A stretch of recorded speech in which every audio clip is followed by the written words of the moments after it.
So, Katden lovers and Katden followers, dahil po sa bidyong inilabas ni Mr. Jobert Sokol dito, lalo pong tumibay ang samahan ng Katden. But before that, if you haven't subscribed yet to my YouTube channel, please don't forget to like, share, and subscribe at i-hit mo na rin ang notification bell for more showbiz updates.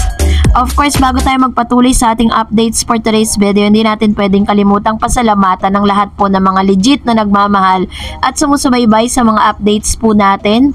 Maraming salamat po sa inyong panonood.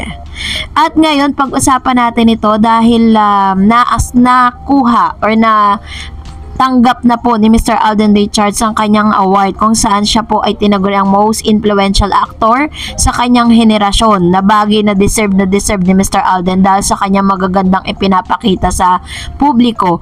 Ganon din naman ay namataan si Mr. Alden Richards na kasama sa isang fan run at iniintriga pa na nakita po silang kasama niya si Paolo Avellino, kasama po si Miss Kim Chu. So mamaya tatalakayin po natin yan kung bakit po nakakaladkad ang pangalan ni Mr. Alden Richards. Nakita lang naman na magkakasama sila sa isang fan run. Gusto lang naman ni Alden Richards na parang mag-unwind sa pamamagitan nito, pero syempre alam nyo naman po ang mga chismosa. Gumagawa po talaga yan ng mga issue, gumagawa po yan ng ingay sa social media, lalo na ngayon parang kinoconnect nila yung pangalan nitong Kim Pao kay Alden dahil may paparating na movie. Alam na alam talaga natin na. So anyways, ito na, dahil isa sa pinaka most talk about or apple of the eye ngayon ng bawat dito sa showbiz industry, ang Katniel at saka itong si Alden Richards and Catherine Bernardo or also known as Katden.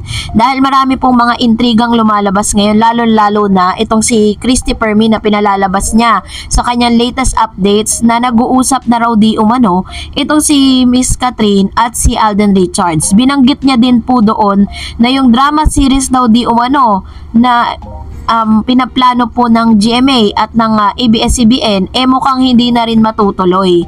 Yun po yung mga balita na talaga namang bumabasag sa puso ng maraming mga Katden fans kasi inaasahan na natin that after the successful movie ay masusundan nga yung kanila pong proyekto na magkasama.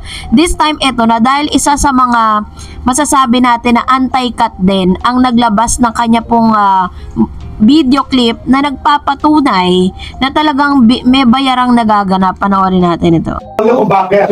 Sige na, bakit? Unti-unti na lumalabas sa katotohanan tungkol sa Katden, Catherine Bernardo at saka Alden Richards, di ba?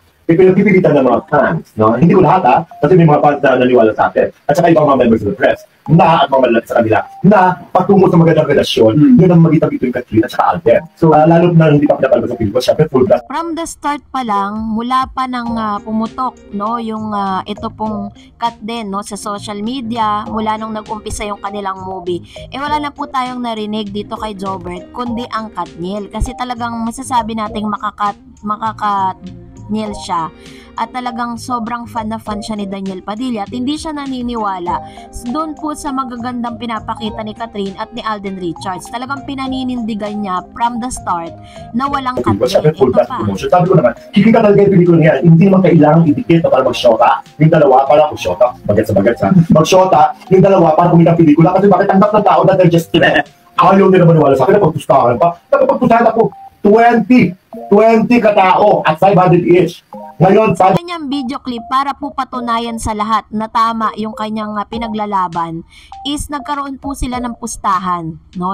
Sinabi niya dito, inamin niya na nagkaroon ng pustahan na 500 peso kada tao, tapos nakalikom siya ng 10,000 dun sa 500,000 pesos na yon na bawat pusta na siya ay pro Katniel, tapos yung iba naman is and then anti-Katden.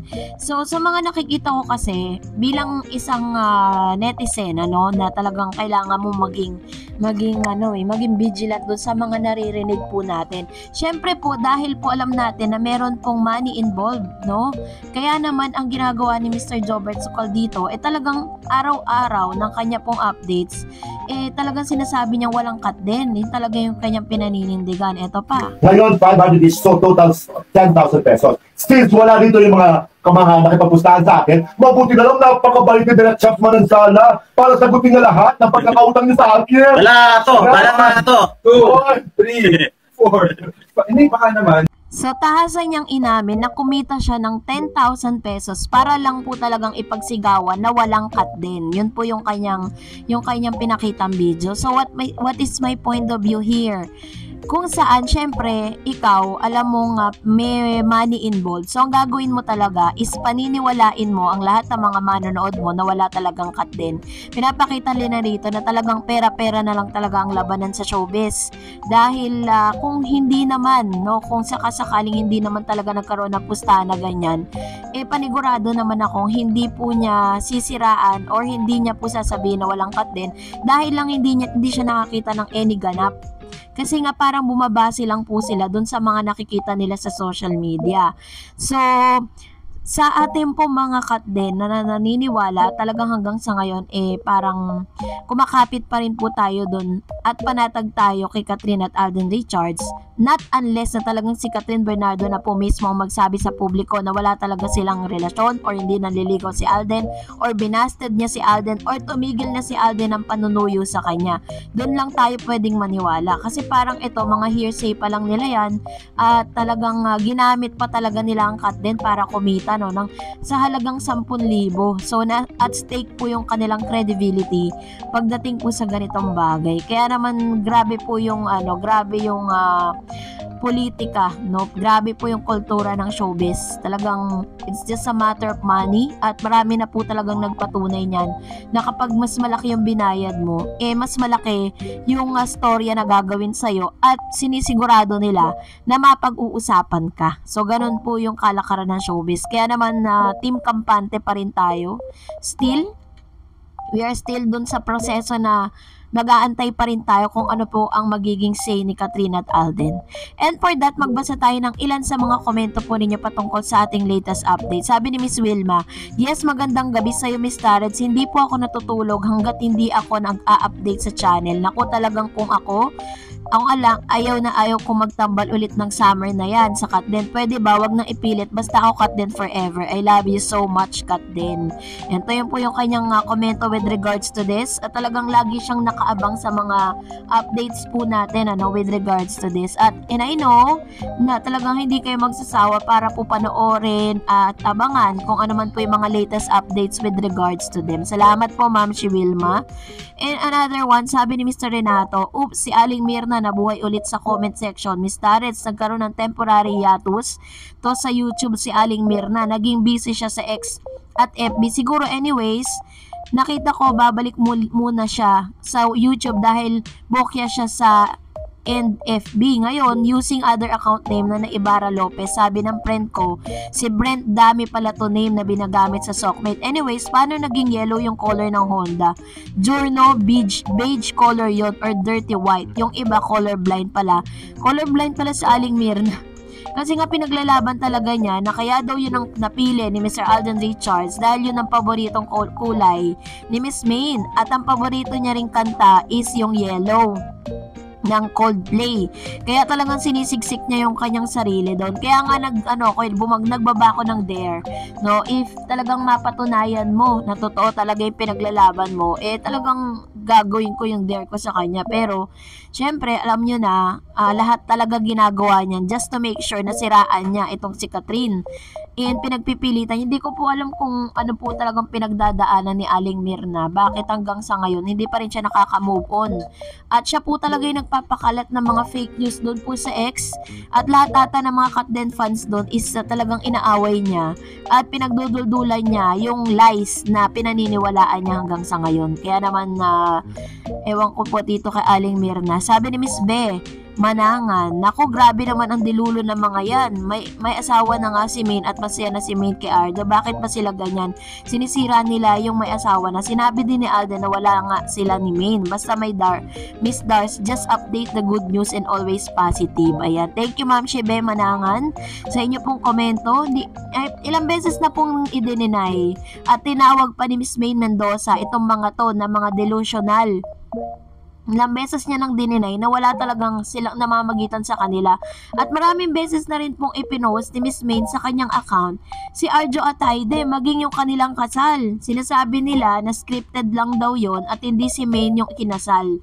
Dahil si Main daw ay nandoon sa bahay nila ni Alden Richards nag-aalaga ng anak. So ganun po yung pinaniniwalaan nila. Sabi ni Miss Geraldine, Ma'am Dars, may nabasa na naman ako sa latest update ni Christopher Min na nag-uusap daw si Kat at Daniel. Best friend daw yung tulay. Naku, nakaka-stress talaga ako sa show na yan. Ayan. So, naibigay ko na po yung point of view ko with regards to that. Kung hindi nyo pa napanood, just visit my channel sa ano po, celebrity updates. So, makikita nyo po doon yung aking pong point of view with regards to that, no? Alam nyo naman po, pag talagang money matter, diba, ang pag-uusapan. Hindi natin alam bakit biglang bumango si Daniel dito po kay Miss Christopher Min, or baka ewan natin, 'di ba? Parang mahirap naman tayo magsalita. Just in case, kayo na po ang humusga. Kayo na lang po ang panoorin nyo po. And sabi ni Miss Aiza, hulaan ko Alden, magiging host din sa PBB. Babalik siya sa All Out Sunday para masanay ulit sa hosting. And sabi ni Ma'am Shirosana, if I know kay Catherine na account yan, kunyari lang sa mama niya, love it though. Ayan. So actually sa mama niya, si Mama Min yun eh. Min Bernardo po yung pangalan ni Mama Min doon po sa ano. Pwede rin na parang ginagamit niya yung account nitong si Mama Min para po pakita na sinusuporta niya si Alden Richards. And sabi ni Miss Wilma, yes, magandang gabi sa'yo Miss Sarets, hindi po ako natutulog hanggat hindi ako nag-a-update sa channel. Aba, inulit niya lang yung kanyang comments. Mr. Christian Vergara, Kat, hindi sila nagparamdam sa social media. Kahit hindi sila nagparamdam, Kat din, may mga secret moments sa magkasama sila. Ayaw lang talaga nilang ilantad sa taong kanilang relasyon. Kasi nga iwas sila sa mga issue. Pero naniniwala ako, magugulat na lang tayo na sila not engaged na sila magpakasal. Kat din forever. Thank you Mr. Christian Vergara. Salamat po sa palagian ninyong panonood at pagkomento at pagbibigay ng inyong mga opinion patungkol sa ating latest updates. Thank you so much. Miss Raquel Bersosa said, nakakamiss na ang Kat din. Ang Kat din lang ang bumubuhay sa naghihingalong showbiz.